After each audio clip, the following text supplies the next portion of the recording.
Hi, my YouTube friends. Hi, my YouTube friends. It's Scalpunk again with another video. Just with my scrappy dog today. I'm with my parking lots. I'm just sitting in here. Into my legs. Woo, 6 legs. Sitting on my new bed that I made. My furniture thing ain't coming yet. When that comes, I'm going to start to make the bed frame for that. And I'll do a video on that when that happens. Just talk about van life. Like living out your vehicle. Full-time or part-time. And which states it's easier. Which part of America it's easier to live in your van without being bothered. Up north, south, east, west, depending where you are. Liberal cities, conservative cities. Well, this is just my view. I think just in more sicker the city is, the harder it is to do the van life, of course, which makes sense because there's a lot more people. It's more concentrated. You wanna get that? You wanna get that? So you wait for me to get out till I get out. There you go. Yeah, I'm in one of my parking lots, and like I says, which place is easier to live out your van if you're gonna do it full time? Me, like I said before, I don't do it full time. I do it part time, and I do have a camper trailer, which I've not really concentrated on that yet because I've been putting my money into this van, getting it ready, setting it up. This Wednesday, I'm gonna go to my place and get the fixtures put in, so I can tow my camper trailer. I can tow it now, but I don't have the lights to hook up. And by law, you need lights, of course, so for that, which makes sense.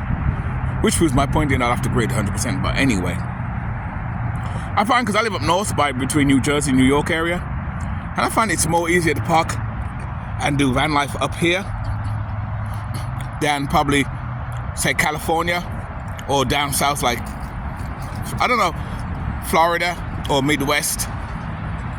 You guys tell me in the commentary which place you think is easier to live alternatively.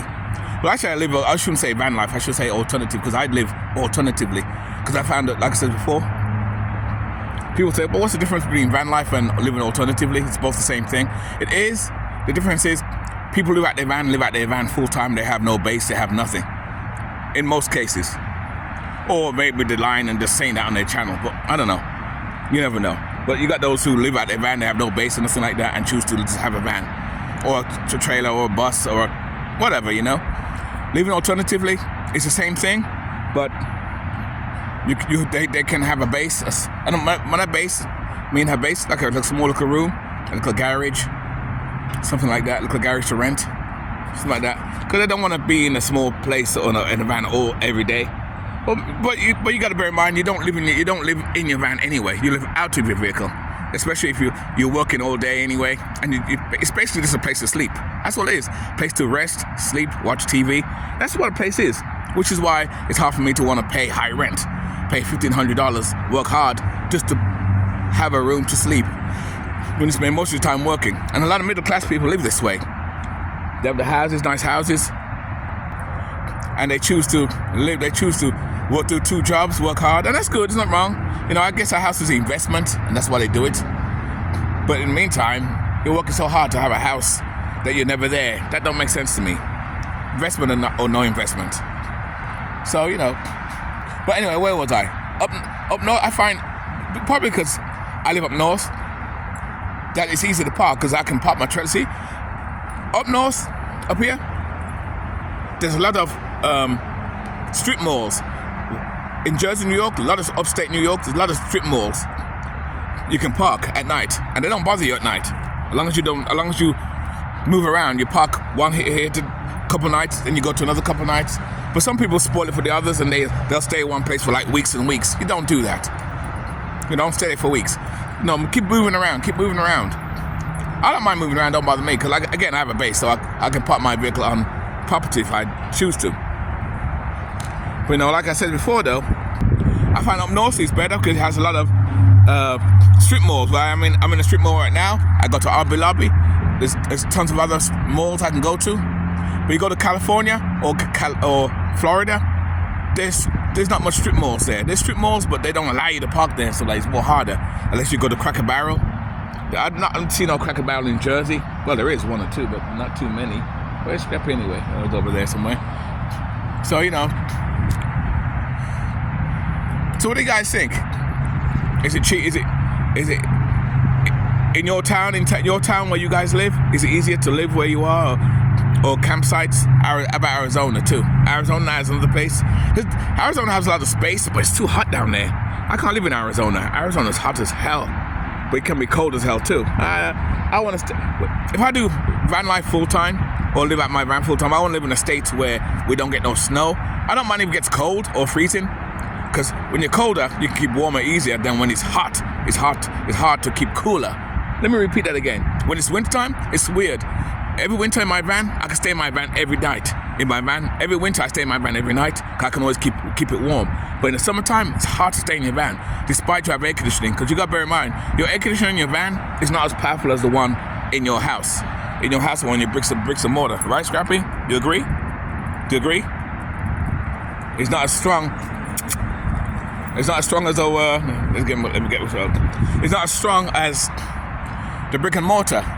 So despite what other van dwellers says that it keeps your van cool, you can have the best air conditioner in your van, it's still not cold. It's still not cold. Unless you have the original air conditioning that comes with your van or bus, which I do, which is why I bought this vehicle. Because like I said, my other van before, the blue one, never had no air conditioning. See, this now has air conditioning, and you got air conditioning up here. See, you got air here, air here as well. So I got air conditioning here, but I never had it in my other van. So it does keep it cooler living here full time and stuff. And I have my camper trailer to help me too, as extra space, too. But even though with the generator, I don't know. But like I said though, I find up north is more access to parking, and it's less rules. You can park on the streets more as well, and leave your trails on the streets. In California, I hear too many horror stories. They're so strict up there. There's so much rules, and even Florida too. A lot of rules there too. Despite that it's a conservative state, they have rules there too. Too. And Arizona, like I said before, Arizona, it's hot as hell. I can't go to Arizona. I can't live in no desert and do van life in the desert. Hell no. Yeah, it has to be in a place where it's cold, but there's no snow, but I get some rain as well. But I live on high ground, so I stay away from floods as well. So all that, stay away from floods and stay away from that type of thing too, to avoid all this. Of course, it's not a guarantee, but it helps. So so you guys tell me, which is the best place to do van life? Do van life or live alternatively, whether full time or part time or full time. I say, because at some point I may live at my van full time, depending on where I am, depending where I go and stuff. Because I'm not gonna stay in my place forever. I'm just fixing my van up, getting it together, and then I'm gonna work next year. Now I'm gonna be working on my camper trailer. I may put bigger wheels on it. I may not. I'm not too sure. I'll give you guys an update on that. I'm gonna paint it as well. I'll do a video where you'll see me painting that to match this van here. Because right now it matches the blue van I used to have. I kind of miss that blue van though. It's kind of weird. If it had air conditioning, I would never have got rid of it, because it's a bigger van. It's a bulkier van. It's a E350 Ford. I would have kept it even for the air conditioning. That was a bummer. I had air conditioning in the back, but with the generator I used, it wasn't powerful enough. It got cold, but then it kept cutting off. It didn't cut off completely. It cut off and it stopped blowing air. And as it cut off and blowing air, the van got hot again. And that's why I says I could do van life much better in wintertime than in summertime. That's weird, that is. How weird is that? Because it's easier to keep to keep warm than it is to keep cool. Even though I got my fan here, got fans. I got a lot of fans. See? I got fan club. I get it? Fans. Right, Scrappy? Scrappy's going to get warm now. But right now, it's not too bad. What's the temperature? Let me see. What's the temperature? It's 82 degrees. 82 degrees right now in here. But it's nice. It's not bad. It's not bad. I got my space in here. The bed's made up. I got my thing here. I'm going to add a few little pillars and stuff like that. I'm going to work on that too. Anyway, guys, that's all I got to tell you. What do you guys think? Which is the best places to do van life or to live alternatively? Let me know down in the commentary. And we are out. I'll see you in the next video. I remember one thing, like I said before, live life on your terms always. We are out.